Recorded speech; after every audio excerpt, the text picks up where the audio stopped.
13 000 emplois. C'est le chiffre qui vient de frapper l'industrie mondiale. Bosch, le géant, le fleuron de la technologie allemande, l'un des plus grands équipementiers automobiles du monde, annonce une restructuration colossale. D'ici 2030, près de 3% de ses effectifs mondiaux vont disparaître. Ce n'est pas une simple réorganisation, c'est un véritable tremblement de terre qui révèle les failles d'un modèle économique à l'agonie. Mais pourquoi ? Comment une entreprise aussi puissante en est-elle arrivée là ? Et surtout, qu'est-ce que cela signifie pour l'avenir de l'emploi, de l'Europe et de la transition automobile ? Accrochez-vous, car les enjeux vont bien au-delà de ces 13 000 postes.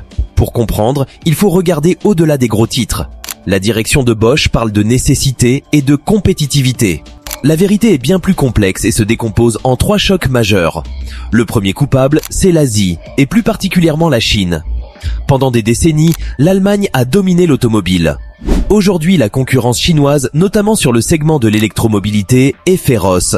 La Chine produit plus vite et souvent moins cher. Les capacités de production européennes, en particulier en Allemagne, sont de plus en plus sous-exploitées, ce qui rend les usines moins rentables.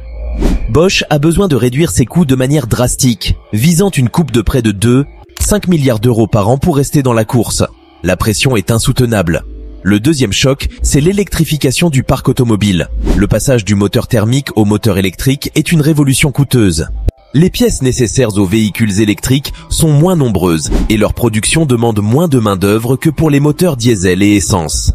Bosch, traditionnellement un pilier du moteur thermique, doit réorienter toute sa chaîne de production, investir massivement dans les nouvelles technologies, comme les batteries et les systèmes d'intelligence artificielle pour véhicules autonomes.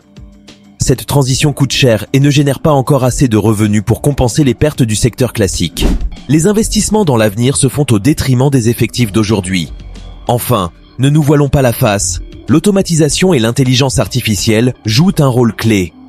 Les usines du futur seront plus autonomes, plus intelligentes et nécessiteront moins d'opérateurs humains.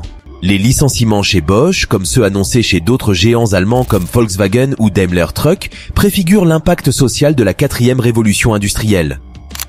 Des emplois ne sont pas seulement délocalisés, ils sont purement et simplement supprimés par l'efficacité des machines. Ce plan de licenciement est un coup dur pour la puissance industrielle allemande. Sur les 13 000 postes, la très grande majorité va toucher les activités en Allemagne, soit environ 10% de l'effectif national. La coupe est profonde et la colère gronde.